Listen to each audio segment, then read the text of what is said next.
originally grew up in Stamford, Connecticut, and attended all of the public schools, local schools there. But what's probably a little bit unique about my background is that I was actually born in Wimbledon, England. My dad was a civil engineer and was sent over there following World War II to help with the reconstruction of Europe. So I was in England for about 3 years before coming back with my parents to the United States. Early on in my dad's career, he became an entrepreneur and became somewhat unsuccessful rather quickly, and that resulted in a near bankruptcy filing. And I was probably at the time 10 years old, and it left a very big impact on me watching what transpired in order for my parents to emerge from a near financial ruin situation. I graduated from undergraduate school in 1973, and I began working for initially a regional banking institution in wealth management and portfolio management. And from there, I moved into New York City and worked for a money center bank. I became very fascinated with the behaviors of my clients and wanted to learn a lot more about them.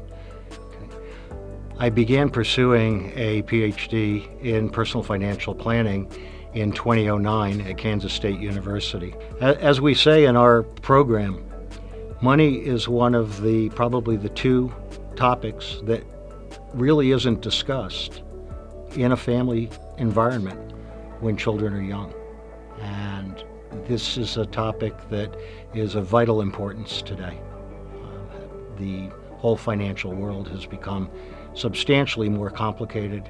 It's not just taxes, it's the myriad investment options, it's student loans, it's mortgages, reverse mortgages, and this provides an opportunity for individuals who really want to learn a lot more about the financial world to dip a toe into this field.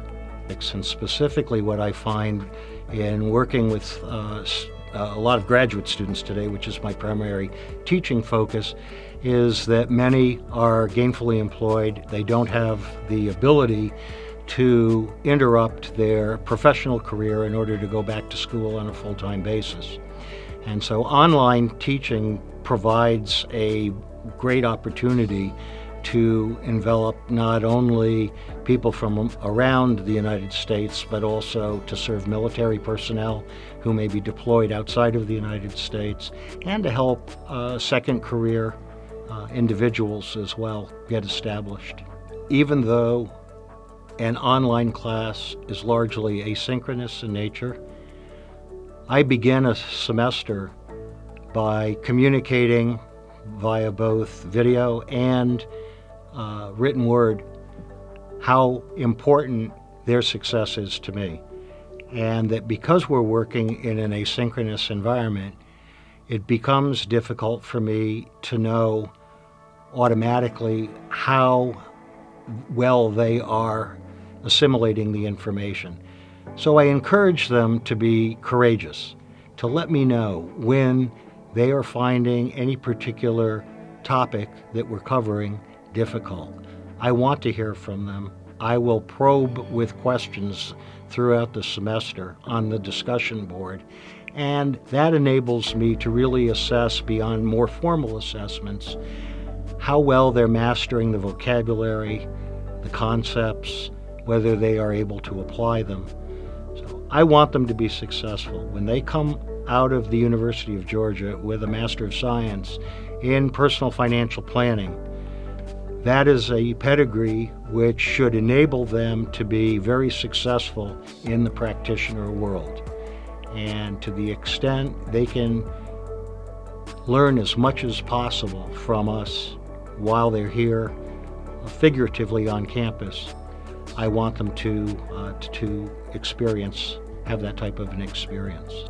I define success in terms of wanting to get up every day and to go out into the world to help improve the world in some way.